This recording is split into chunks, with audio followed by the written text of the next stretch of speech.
It didn't listen to me. It walked out of the thicket. It turned around and looked at me.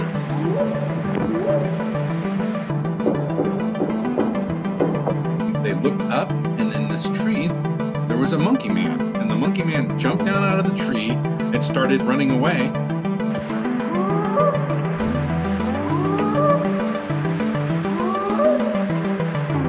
And suddenly they're right in front of the car.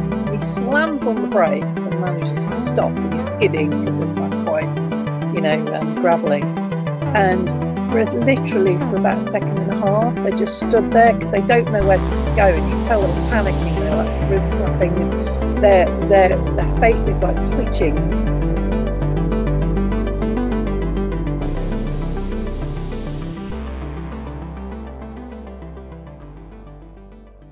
Welcome back to Bigfoot Society. This is your host, Jeremiah Byron. Every week I talk to different people in the cryptozoology field. You never know who's going to be on next week.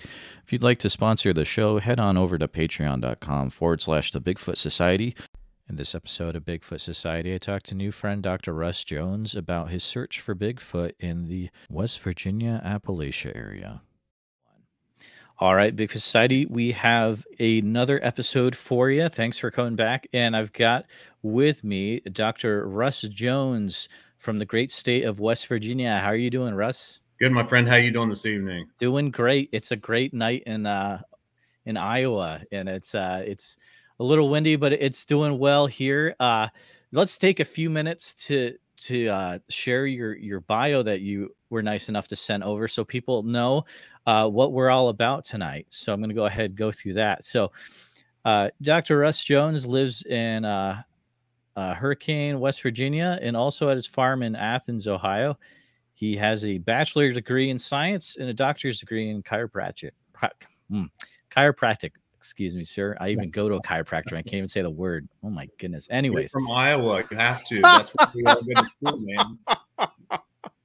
We all went to Iowa. Oh, really? Oh, okay. Well, that's good to know. Chiropractic was invented in Davenport, Iowa in 1895. Wow. I'm learning so much right now. Before the interview, I'm going to tell my chiropractor. She's going to be so proud of me. Anyways, we'll talk more about that in a minute. So he's a certified master naturalist. He's been interested in Bigfoot his entire life and actively doing research the last 15 years, a BFRO organizer, and of course, the author of 2 award-winning books, Tracking the Stone Man, and more recently, The Appalachian Bigfoot, which is #1 on Amazon for 17 weeks. And to top it all off, new podcast coming out starting next week. Wow, what great timing. Yes. What great timing. On the Untold Radio Network from Doug Hychek. The podcast is called Wide Open. We'll talk about that later in the interview. But go Iowa. Who I had no idea. Wow. Yeah, what city are you in Iowa? I'm just west of Des Moines. So I go into Des Moines to do all this stuff. But I'll totally talk to my chiropractor and do like I have no idea. Palmer. Palmer is like the Harvard for chiropractors, and it's in Davenport, Iowa. So that's the one. A lot of the great chiros are Palmer graduates. Dude. So is mine. So I'm loving it. All right. We just got about half the listenership to click off and there. Anyway, guys, don't go anywhere. So Dr. Russ, thanks so much for coming on. Looks like, let's see. Scott is saying, hey, loving Dr. Russ's hat, Ohio State. There you go. That's right. Totally. Go Bucks. Totally. But let's start talking about some Bigfoot here. So I'm curious. You're talking in your bio that you have, you got like 15 years of experience, but you've been interested in Bigfoot your entire life. Was there something that like clicked it off for you back in the day where you're like, wow, what's this all about? I was lucky enough to be raised in one of those outdoorsy families in Southeast Ohio. My family was well known. Everybody tried to buy our coon dogs, our rabbit dogs. Oh, wow. People would drive from a long ways away to see how many bucks we had hanging on the first day of deer season. And I can remember that I was only 6 years old. I shot my first rabbit with a BB gun the day of Thanksgiving, and all the men standing around watching me do it, as a rite of passage in my family. Yeah. We all hunted ginseng. We all trapped, all of us from very young age. And Southeast Ohio, you know, is very rural, very remote. And Vinton County is where I spent the great majority of my time, which is still Ohio's most remote county with only one stoplight. Wow. Oh, yeah. So I had a couple of experiences there. And, you know, the first one was New Year's Day. New Year's Eve, we got about 4 inches of snow. New Year's Day was a beautiful sunny day, but it was really cold. And I was rabbit hunting and came along a hillside, and there was a cave up above that you just couldn't see, and you didn't really know it was there. And I found, of course, keep in mind, I knew nothing about Bigfoot at this point. This is the early 70s. I found barefoot human footprints. I thought that it was like some type of druggie or a vagrant or whatever it happens to be. And, you know, I went up to the cave to look around. I thought there would be like a fire or there would be clothes or something. There was just nothing like that. And that gentleman and I talked for a while about it, but then we just went on. You know, we didn't have any idea what it was. And then later that year, about 3 miles from there, I was at this beaver dam that, you know, was just back in these hollow. There was no road to it or path to it, but we had found it.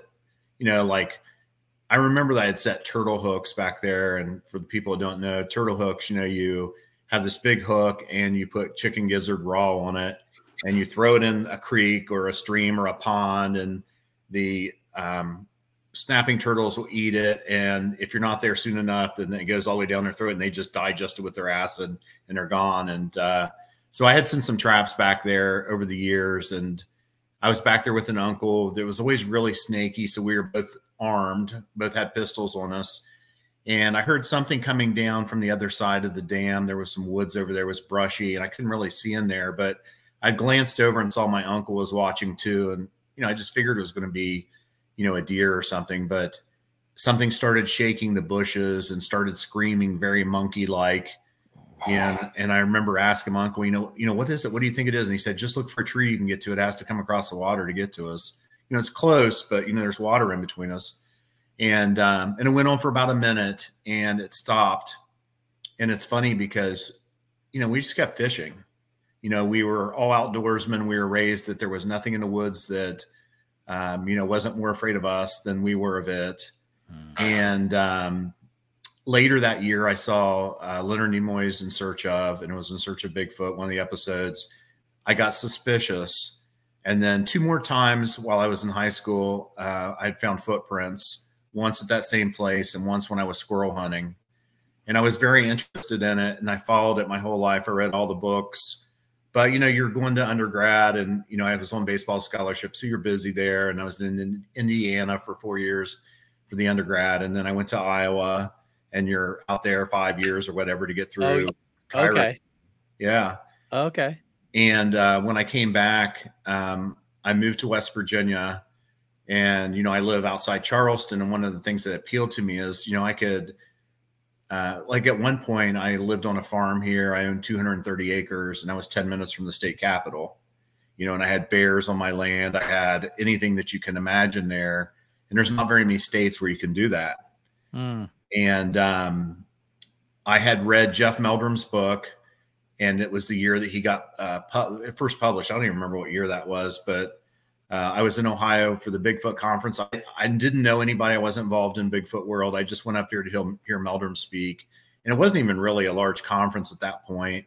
And I talked to him a little bit afterwards. And then I saw in the BFRO, they had an expedition. It was in Ohio. And I thought, well, I'll just go. And if they're weird, I'll leave. And if they're not, you know, who knows?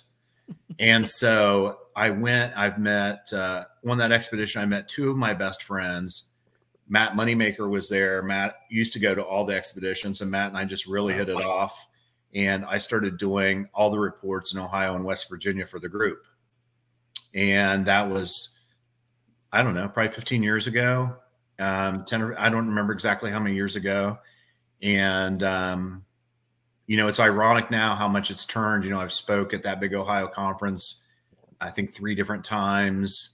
And, you know, I've written now 2 books on the subject, and you just wouldn't believe that something that, you know, for whatever reason, I just could never get away from it.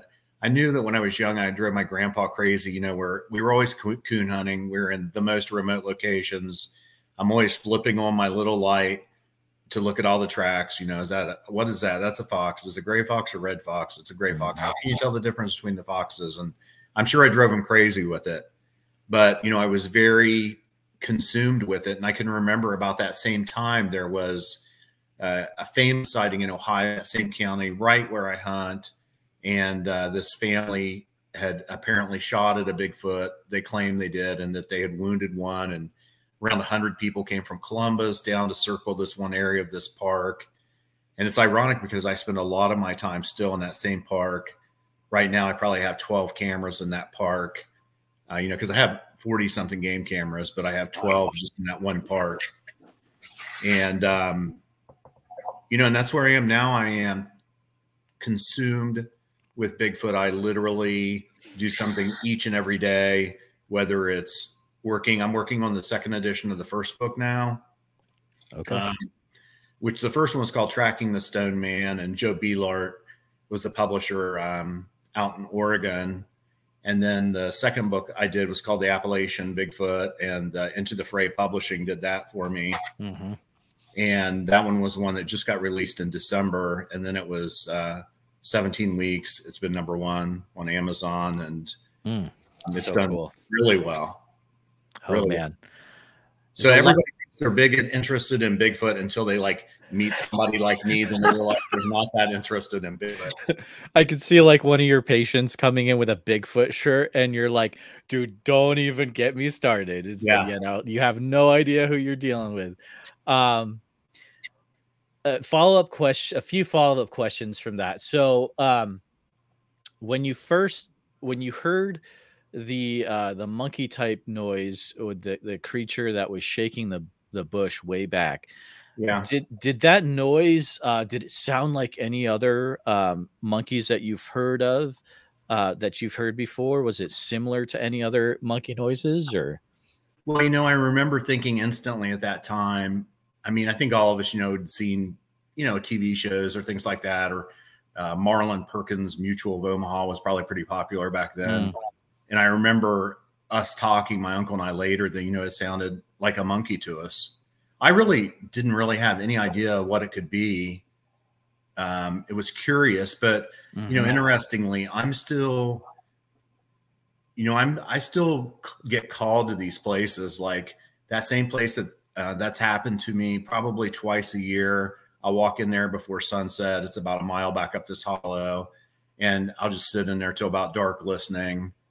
And, you know, in general, you know, a lot of times we talk about the halibut rule, that an area that is similar to when it was previously will have about the same animals it did previously. And they say that because halibut fish are like that. You know, they're usually in the same places, and you can go back generationally and find them. So this place is about the same as it always is. And so they're probably still around there some, but I'm just want to go back there because, you know, you want to have this experience again. And I have not had another experience back there at all, sadly, at that particular place. But, you know, I do spend a lot of time just in that whole general area, you know, and I literally bought my farm in Ohio because it had joined a park that had a history of Bigfoot sightings. Oh, wow. And it was only about 10 minutes away from an area with a lot of sightings, you know, so I was just set up just to be able to do that, to go after it. Oh man, that's intense right there.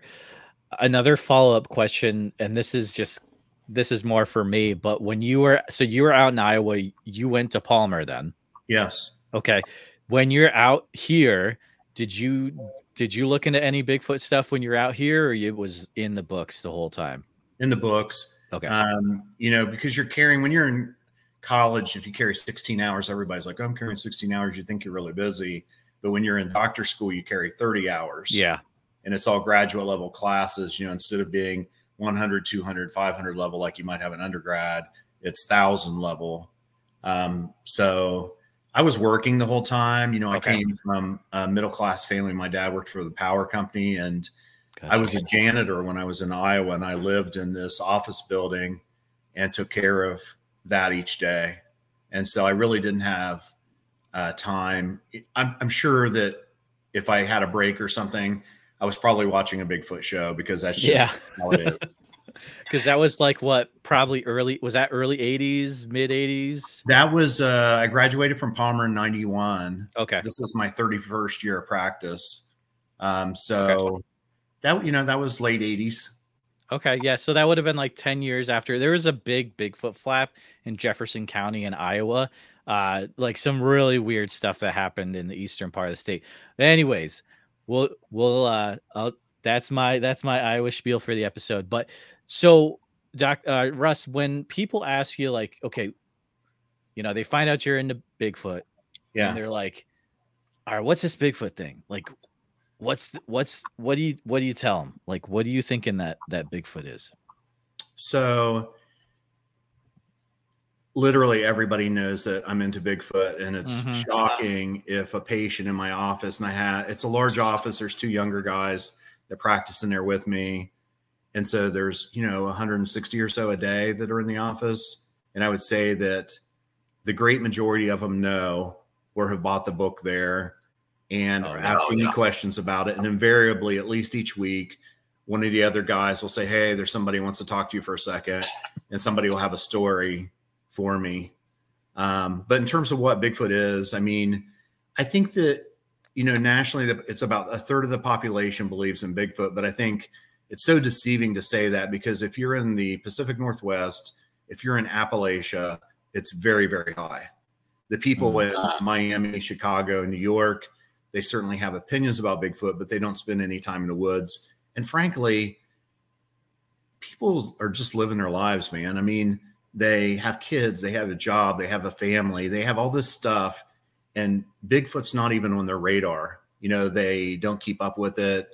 I mean, the times that you even talk or debate with anthropologists or scientists, maybe some of the radio podcasts or radio interview shows that you did. I did one earlier this year from Toronto and one from Louisiana, and they literally don't really know anything about it. And so the objections they have to it are the objections that have been solved in the last 20 years ago. Is there enough food for Bigfoot?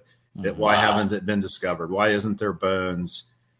Things like that all of us would commonly give, like I used to give an hour lecture just on why there isn't bones.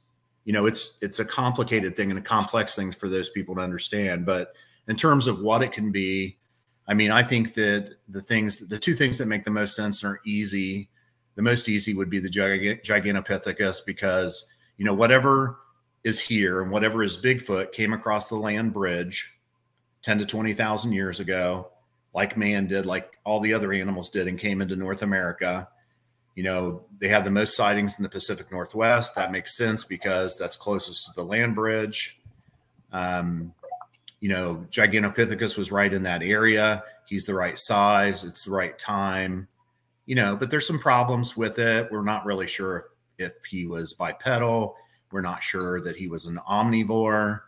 A lot of people like Paranthropus, but the problem with Paranthropus is the time's not exactly right. They're a little farther away. They're in Africa. So, they have to go all the way then, and there's really not any evidence that they have.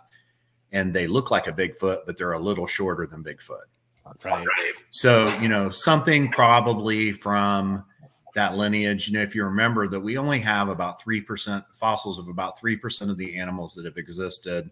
So, there's a very good chance we don't really have whatever Bigfoot would be. And then if you consider that most paleontologists would believe that on average, it may take around 10,000 years for something to fossilize. And so we may not even really have any fossils here, if something's came over in the last 10 to 20,000 years. And, many of the places where Bigfoot is, the soil is not conducive to fossils. And, if you think about the Indian mounds that we have in the East, many of the Indian mounds, I don't remember the exact percent, but I want to say it was around 70%. When they dig it up, there's nothing there. All the bones have dissolved. I remember talking to Cliff Barackman about, well, when I last talked to him, he was into the Paranthropus Still is. Okay, still, I was like, oh, he might be different now. I haven't talked to him in a few years, but okay, good to know, good to know. But it's all very interesting, and you can get so like, I mean, I've talked to Emily from Forest Floor about things like that before. It's you can really get into it. But what do you say to people when they're like, let's say, you know, why are you even looking for Bigfoot in West Virginia? You know, everyone knows he's in Oregon and Washington. Like, what? Yeah, I mean, so when you think about it, I think that most of us grew up thinking that, and I can remember even before I started this, that I thought that there was probably something around. I didn't really know what it was. If it existed, it was probably in the Pacific Northwest. But it doesn't take very long when you do this all the time. I remember the very first witness I had, it was a state trooper from Raleigh County, which is about an hour from me here. And, you know, he likes to hunt ginseng. So him and his wife are riding their four-wheeler, and they're on a right of way, and they're into spring. So, you know, you can only harvest ginseng in the fall. So he's looking for spots where it may be good, or maybe he can see some plants or something. And he pulled off of the right of way onto some, you know, just path or whatever, and was putting along. And he glanced and saw a fire burnt stump, he thought, and kept putting along. And he glanced back, and he stopped, and he said, "Have you ever seen one?" And I said, "No." And he said, "They're the size of a sheet of plywood. It's hard to imagine something that large being in the woods." He said, "I'm not sure." He said, "There's a lot of missing people. I'm not saying they do it, but I'm just saying they're so large." And, you know, so he was wearing a weapon, but he started hitting reverse, or trying to get in reverse on it. You know, he's only about 30 yards from it. So he's trying to put in his reverse. His wife says, "What are you doing?" He said, "Look, look, look, look." And she just started screaming, "Oh my God, no. Oh my God, no." And Wow. It was interesting because eventually they moved out of the country and into a town. His wife got counseling for post-traumatic stress. She would hear things for years still in their yard in the neighborhood and think that Bigfoot was in their neighborhood. And I took him back to that place not long after that with another state trooper. And the guy that had the sighting was just crying, and they both had their weapons out the whole time. He was chain smoking. And I thought, gosh, man, you know, this dude saw something, you know. And so the course of the year, you know, like in Ohio, we may get a couple reports a week. West Virginia may get like one every couple weeks or something like that. Most of them are misidentifications, or they're just not something you can do something with, you know. Like, say before Finding Bigfoot came along, I don't even think that the public knew that Bigfoot made sounds. But, you know, here comes Finding Bigfoot, and they're screaming and they're knocking on trees and all this other stuff. Well, now people start hearing things in the woods, and whether they are or there aren't, you know, it's hard to say, because a lot of animals in the woods make weird sounds. Like the owls could be horrifying. You know, foxes make weird sounds. Martins make weird sounds. Coyotes make a wide variety of sounds. And so, you know, people start calling in. I've been in the woods my whole life, and, you know, I don't know what this is, and blah, blah, blah. But the point is that every year in Ohio, in West Virginia, Kentucky, the states that I would monitor closely, each and every day, a couple times, I'm, you know, watching, there is an exceptional report.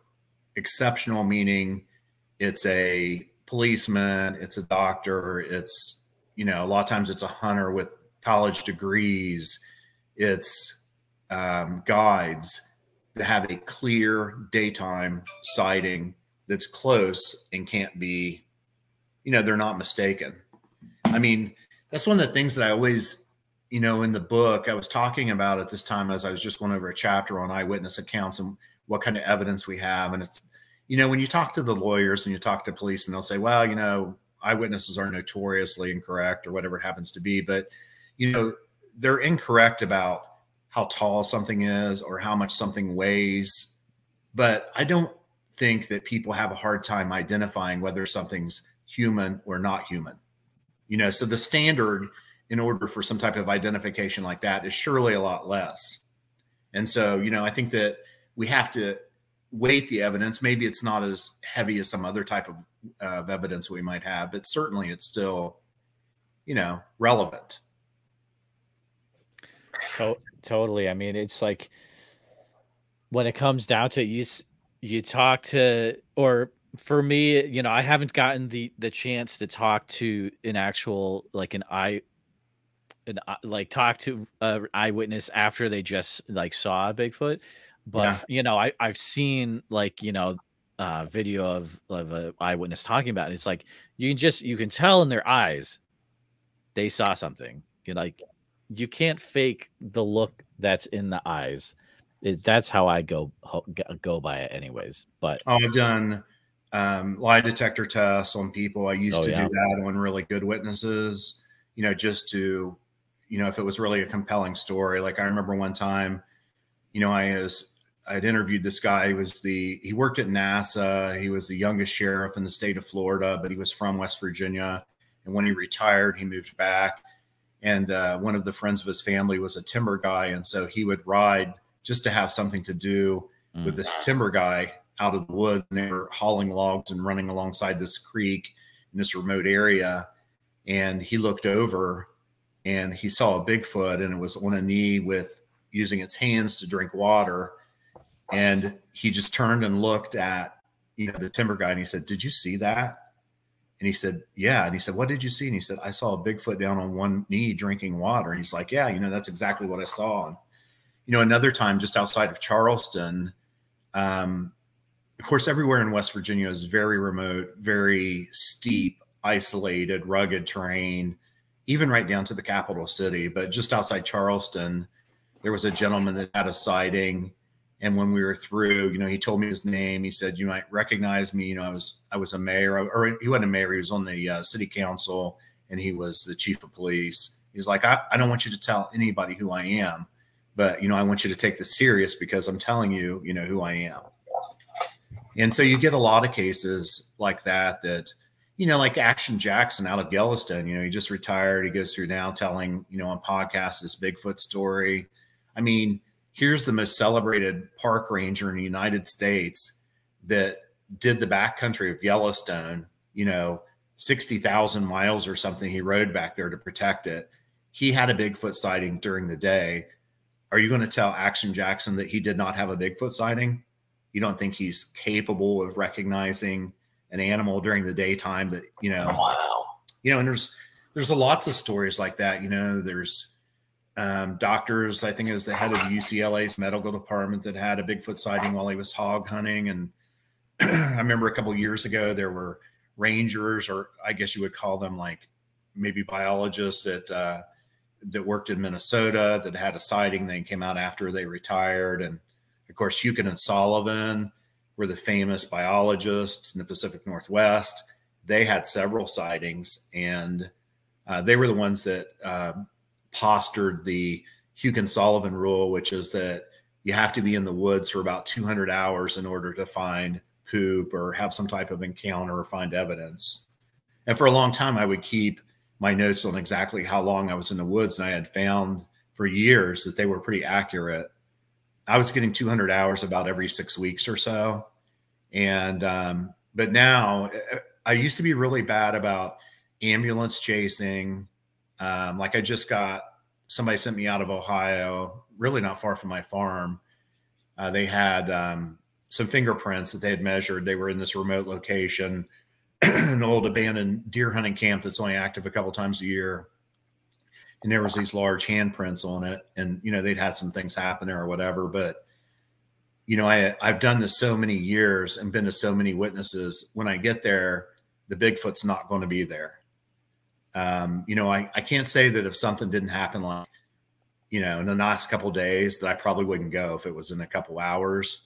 But it just doesn't do us any good to chase all these things down. I mean, I had cameras for 6 hours that I was constantly visiting, you know, with all these different theories I was putting forth with cameras and ways to try to get something on the trap. And what I have found over the years is I'm much better served. Like right now, I concentrate on 3 different areas, and you know, you need to find an area that you can go to every week or two, or it's just not worth going. And so that's where I spend all my time. And I try to get out, you know, at least 2 days, but a lot of times it's 3 or 4 days that I'll get out each week. You know, usually like this week I was out Tuesday, and, you know, you're up really early, and I was in the woods till about noon, and I covered an awesome area that looked great. I just didn't experience anything. So that's some really good advice there. I think, where it's, you know, you got to have an area where you can visit about every week, you know, have constant, you're going to the same area. You know, let's imagine, you know, you're taking a new Bigfoot, or, you know, you're talking to someone that wants to get out into looking for Bigfoot and researching, doing some field work. Do you have any advice for listeners that would, you know, that would be wanting to actually go out in the field and not just be, you know, reading a book in their chair about it? So what I would do is I would try to find an area that has a historical account. So, you know, so let's just choose like Iowa and Ohio would be easy, right? Because even though Iowa has some Bigfoot sightings going on, Steve Moon, I know, is out there and does a lot of stuff in Iowa. You know, there's not that many places for Bigfoot in Iowa. And so, you know, you're going to go to the same places. It's always going to be a river valley. I remember the place with the cliffs in northeastern Iowa. I can't think of the name of that place. I went there camping, but it's escaping me. So I wouldn't go to places where everybody else is going. For instance, in Ohio, and maybe the most famous place in the whole country is the Salt Fork State Park. People are there literally every day hitting trees and screaming. I'm certain that Bigfoot probably is still in the park. I mean, I don't know if they're like turkey hunters will know what I'm talking about when birds get call shy. And you always have these guys that before turkey season, they can't resist going out and calling these birds. I don't know why, because like you can't shoot them and you're just messing up somebody else's hunting, but they do it. And so now in Ohio, many times turkeys won't gobble and come in. They just come in quietly because they've learned. And so I think that sometimes in some places, you know, man has educated, or I wonder if he's educated Bigfoot, that, you know, about the first couple of times there was a wood knock or somebody yelled and a Bigfoot came in, there was a human there. I mean, you know, there's a reason why, you know, we don't have, you know, a body at this point, probably. So I guess I didn't answer your question completely there. I would look for an area that had a history in the general area. Then I would choose some other place that was relatively close and go to that place instead. So like, say in Ohio, instead of going to Salt Fork, I may go to Wills Creek, which is relatively close to there, but a large area that not that many people are going to go to, because frankly, a group like the BFRO, if you have a report at Salt Fork, like it'll get documented in the files, but no one's really going to mess with it very much because, you know, you're suspicious. You know, I was there when Finding Bigfoot did their first episode in Ohio at Salt Fork, and we put people on different areas of the park to make sure that no one came in there when the TV show was doing their stuff. Wow. You know, so you just don't want to be in that type of area. And then another thing I think that is something to consider is when people go out at night, you're doing it to do it with your friends, or you're doing it to have an experience, but you're really not doing it to get evidence. There's some great thermal footage that's, you know, out across the country, but frankly, the scientists don't care about it. They're not interested in it. They don't find it compelling.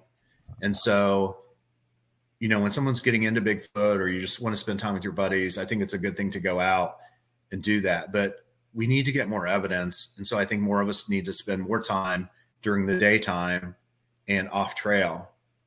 And like I was at the Ohio conference this year, and, you know, and that's the biggest Bigfoot conference. There's, you know, 6,000 people there that weekend. And I noticed that when you would get to the lodge, you know, there's all these dumpsters because you got all this people. And so, I mean, you know, this Bigfoot, you know, they want them dumpsters. They want those trash cans and places like that. And so these buzzards were circling, and it was like not very far, maybe several hundred yards over the hill. And I thought, here you have the largest group of Bigfoot people in the whole world here. But how many of us walk down there to see what was dead? Nobody really does. I mean, so I think when we're out in the woods, we're trying to find these remote locations. And if you see the buzzard, you see something else, we just have to look and we have to hope that one of us gets lucky. But I mean, I think it's important for people to keep in mind. So, how many Bigfoot may there be? Of course, nobody really has an idea for all of North America, but I think that if I say that the range is between 4,000 and 20,000, most people would kind of agree. And so then if they live about as long as most primates, they would live, around 40 or 50 years. And so then you would have around a 5% attrition rate. So if you divide those numbers out and you find out in a state like Ohio or West Virginia, in the course of a year, you may have maybe 3, 4, 5 dead Bigfoot in the whole state. So, when you start looking at it like that, the odds are greater that you can find a Bigfoot than a dead Bigfoot.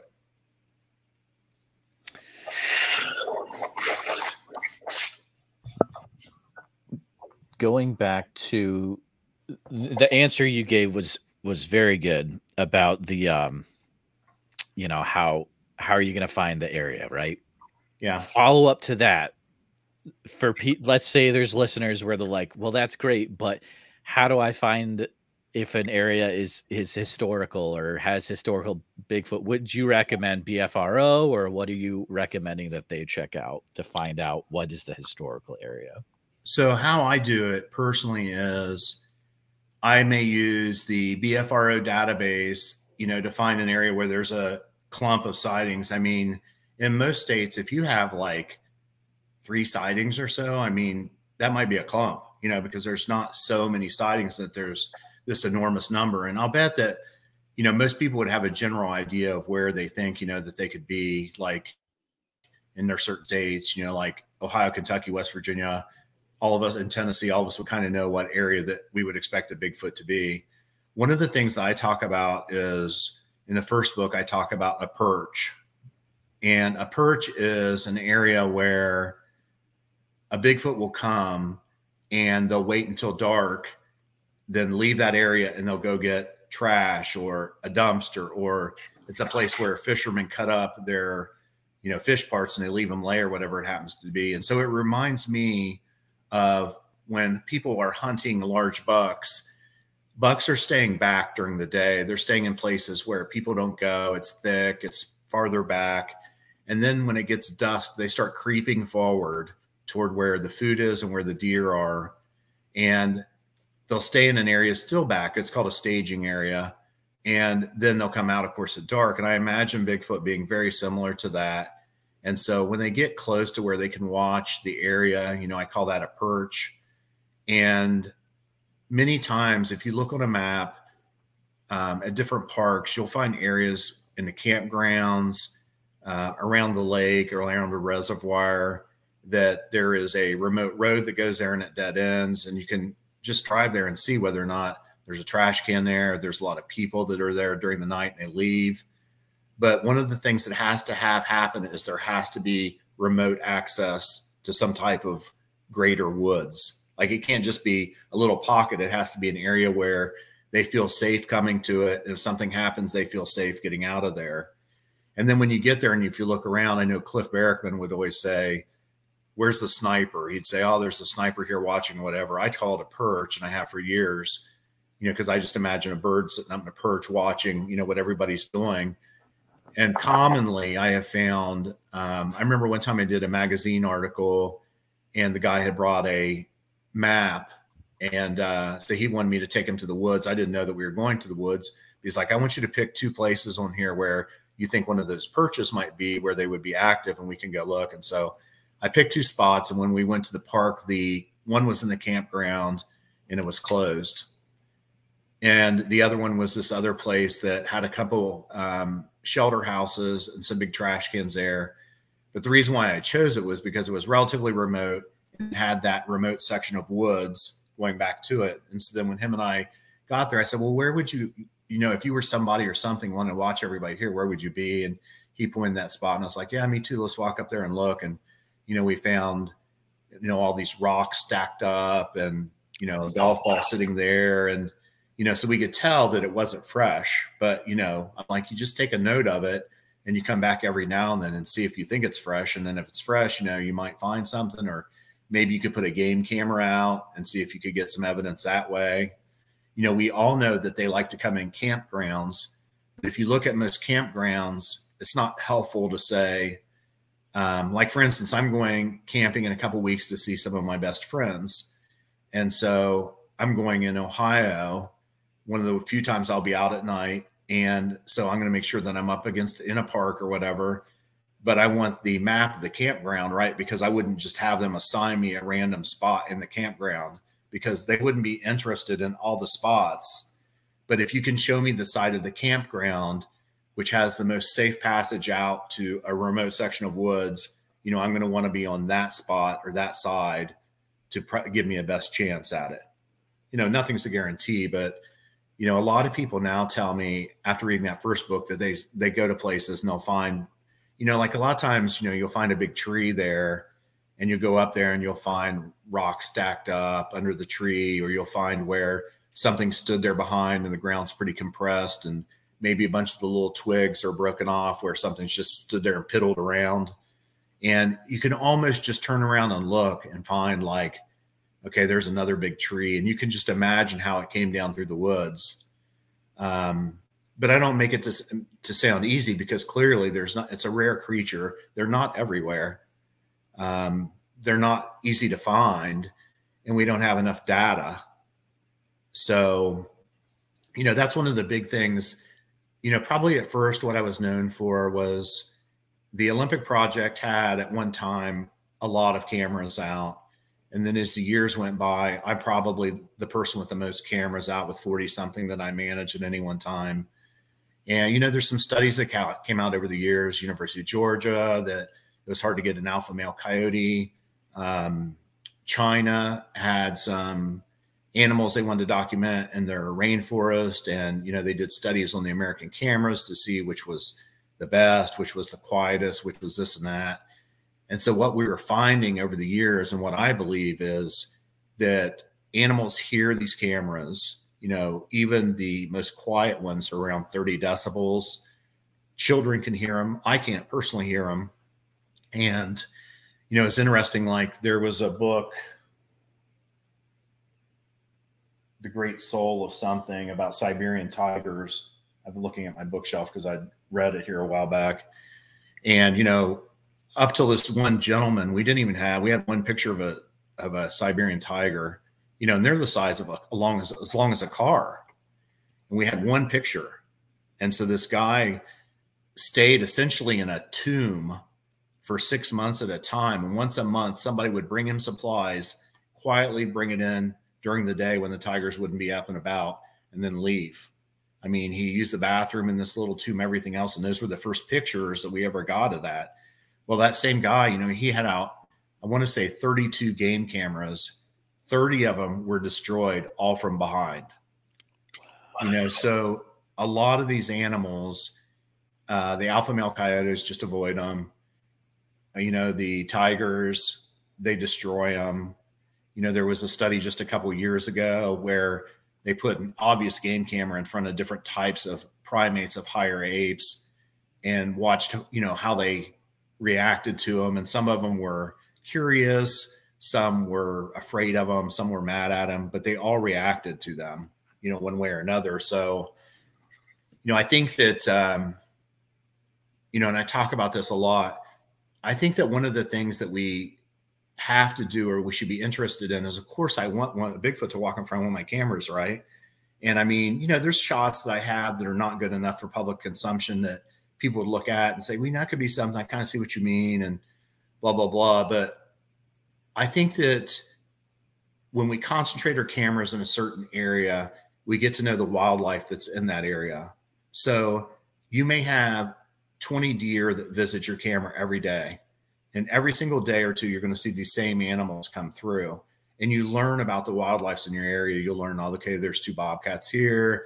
there's around 20 deer. There, there's one nice buck. And of course, you can guesstimate the buck doe ratio. So whether it's a healthy, amount of deer but what you can see is at some point on certain cameras, you will have all the animals will disappear or their visits will be cut in, big numbers. So something's disrupting the animals that you're used to seeing in the normal pattern that's in your woods. Now, if you're in the Pacific Northwest or someplace like that, I'm really not sure that, they have mountain lions there, they're probably here in small numbers, but not enough that they're disrupting the animals. So on the East Coast, when you're seeing that, I make note of that, in September, the second week, all my animals were messed up. And so about that time every year, I would probably move more cameras into that particular area. And when I go hiking, I would make sure I was in that area there, hoping that I get lucky. The information you provided about the perch and looking at the area and, okay, where's the area where the creature would be looking at everything like a sniper? Yeah. That's game changing for me. I hope a lot of people take that information, and I think that's going to change the game for a lot of people. I mean, yeah, we'll talk off camera about some stuff, but yeah, I mean, that's a game changer for me, dude. In the last few minutes, so I have two things I want to cover in the last few minutes. One is, you're in West Virginia, so I have to ask you, are you looking for Mothman 2? No, or I'm big. Okay, all right. So no ghosts, or nothing. No Flatwoods monster, no Grafton monster, no. Okay, no. Fair enough. I mean, they have pictures of it, and I'm like, I didn't even look like a Bigfoot. So, no sheep squatch or anything. No. Yeah, I mean, I know that it's funny because I know that everybody I hear from, those guys are so nice. The guys from, that show or whatever. But Mountain Monsters. Yeah, and they're all here, and they shoot every episode on the same farm. It's about 30 minutes here from me. Oh wow! But they just kill me off because they're having fun, and it's not meant to be taken serious. But when you live in the same state as them, like they make my life a little harder. But I know that some of the guys that live out west love them, and they think they're like the greatest guys. And I'm like, I'm sure they're cool and everything, but they don't live where you live. So it's an interesting way to think about it. Yeah, for sure. The BFRO thing, man, they'll have people that'll write in and say, the Mountain Monsters guys really have a lot of luck. Maybe you should gang up with them. And, people don't realize sometimes that, they're just having fun with a TV show or whatever. Yeah. You never know. Someday I'll talk to one of those dudes. We'll see. But also, I want to spend a few minutes. Tell me about your podcast that's starting next week. Wide Open. What's the deal with that? And why? We're excited to hear about what we can expect from you. Okay, so Doug Hychek, do you know Doug? Are you friends with Doug? Yeah, I interviewed him. He's a great dude from Minnesota. Yeah, Monster. Yeah, Quest. We all kind of know each other. Yeah. And Doug's a great guy. And of course, he was the producer of Monster Quest, a big TV show. And so he has an umbrella of 7 podcasts that are getting ready to start next week.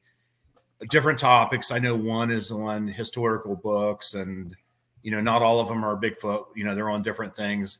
Brad Kennan, which is a super sharp guy that I've been friends with for years. Him and I are going to do it together.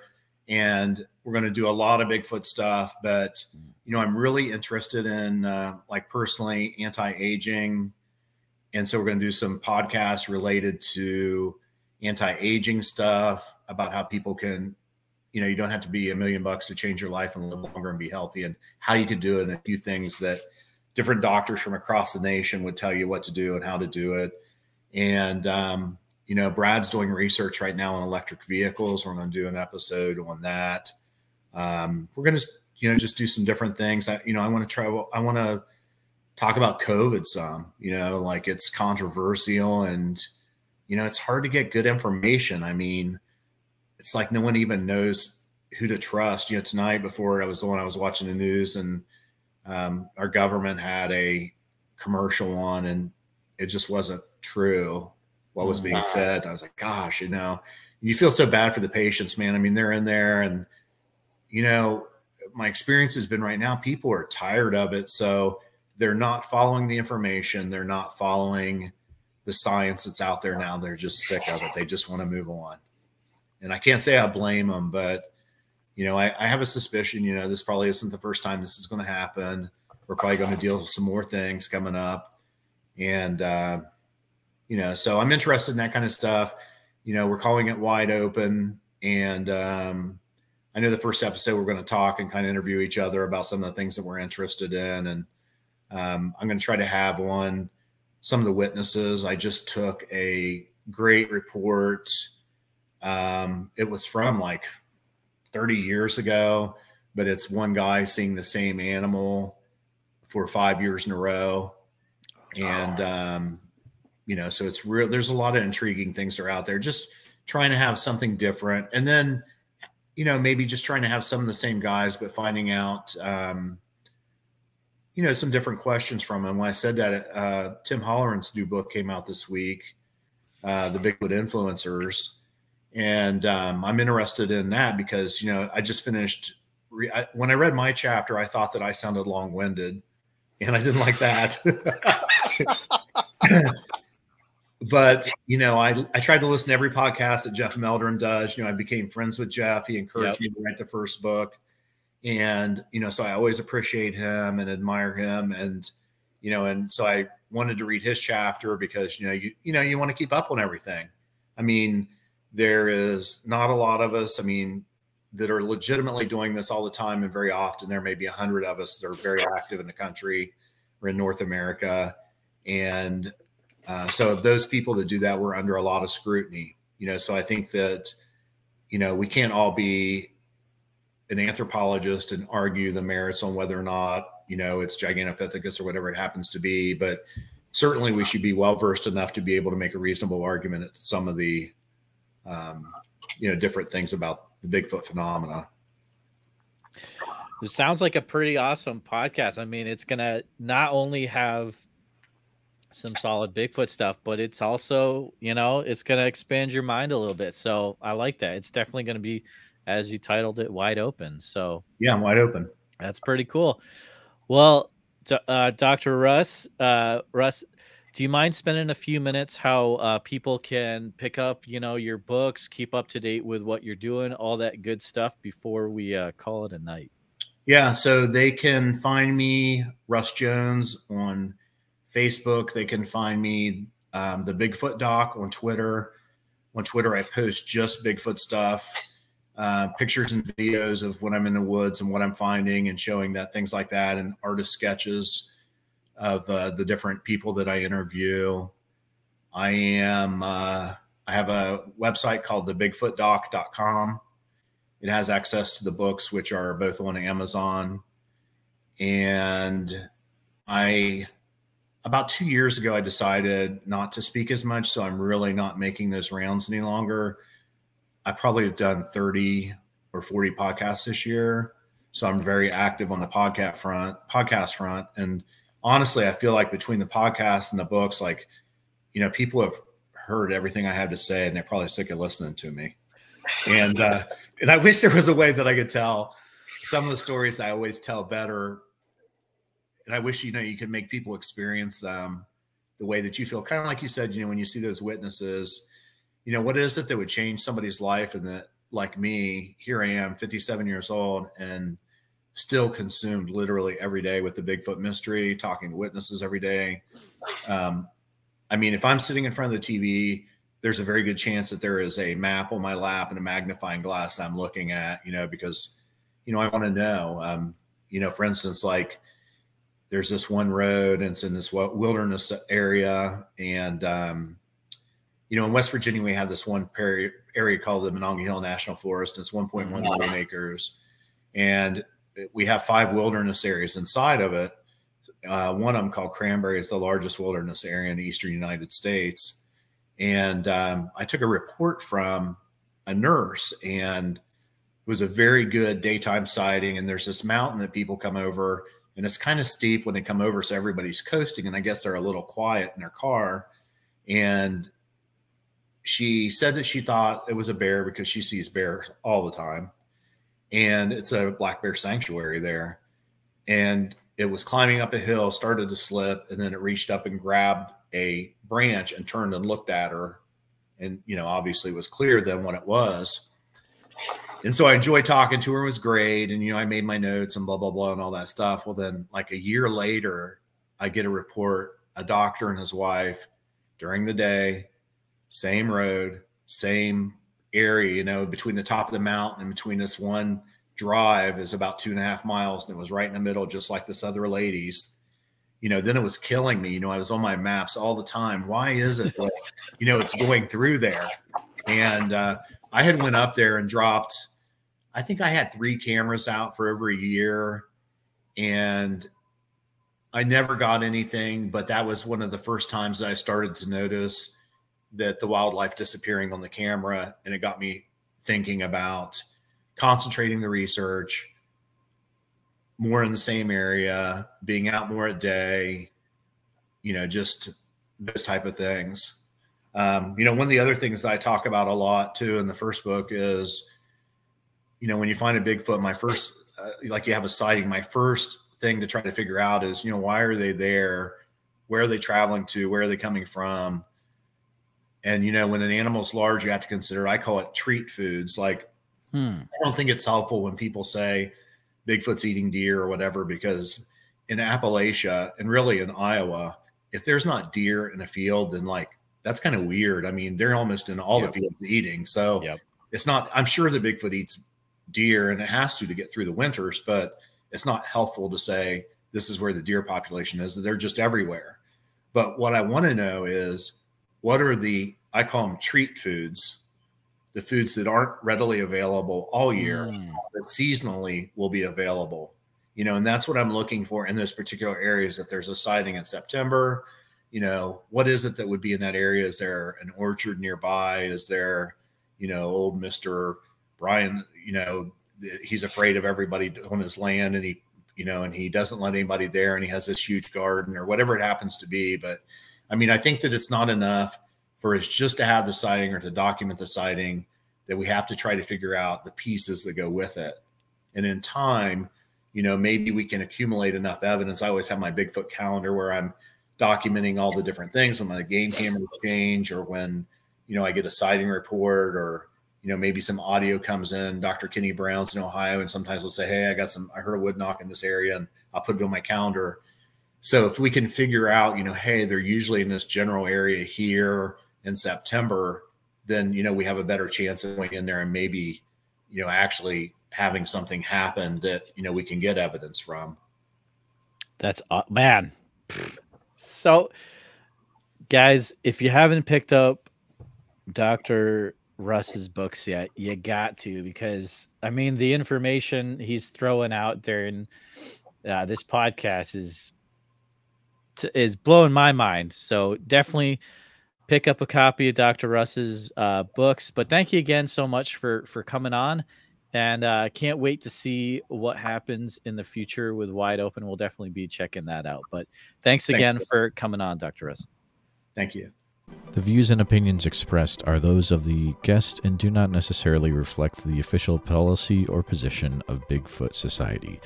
Any content provided by our guests are not intended to malign any religion, ethnic group, club, organization, company, individual, or anyone. Thank you. If you'd like to hear your ad before or after the program, please contact Bigfoot Society at bigfootsociety@gmail.com.